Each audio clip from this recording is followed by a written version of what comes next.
आता जाऊयात लोणावळ्यामध्ये। पुण्यातनं लोणावळ्यामधून एक महत्त्वाची आणि मोठी बातमी समोर येते। लोणावळ्यातल्या घटनेनंतर भीमाशंकर अभयारण्य प्रशासन आता सतर्क झालंय। भीमाशंकर अभयारण्यात पर्यटकांना बंदी घालण्यात आली आहे। 1 जुलै ते 30 सप्टेंबर पर्यंत या पर्यटकांना बंदी असणार आहे। तर बंदी असलेल्या ठिकाणी प्रवेश केल्यास वन्यजीव संरक्षक कायद्याअंतर्गत कारवाई सुद्धा होणार आहे। लोणावळ्यामध्ये खरं तर अनेकांचा वाहून त्या धबधब्यामध्ये मृत्यू झाला होता आणि याचे पडसाद खरं तर राज्यभरात उमटलेले आहेत आणि त्याच पार्श्वभूमीवर प्रशासनानं आता ही सतर्क पावलं उचललेली आहेत। पावसाळ्याच्या पार्श्वभूमीवर अनेक पर्यटक या ठिकाणी फिरायला येत असतात, मात्र धबधब्यावर जाण्यासाठी आता बंदी घालण्यात आली आहे। कुठलाही अनुचित प्रकार घडू नये यासाठी ही सतर्कता प्रशासनानं बाळगलेली आहे। आपण या 2 दृश्यांच्या माध्यमातून पाहू शकतोय।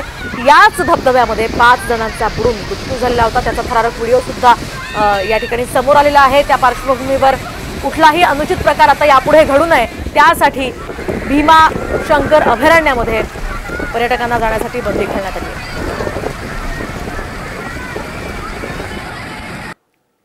दरम्यान या संदर्भातली अधिकची माहिती आपण जाणून घेऊयात। कोणकोणती ठिकाणं बंद असतील तर कोंढवळ धबधबा, तोंडीचा धबधबा आणि खोपिवली धबधबा बंद असेल, तर पदरवाडी न्हाणीचा धबधबा सुद्धा बंद असणार आहे। सुभेदार धबधबा सुद्धा पर्यटकांसाठी बंद असेल, तर घोंगळ घाट नाला खांडस ते भीमाशंकर मार्ग सुद्धा पर्यटकांसाठी बंद असेल।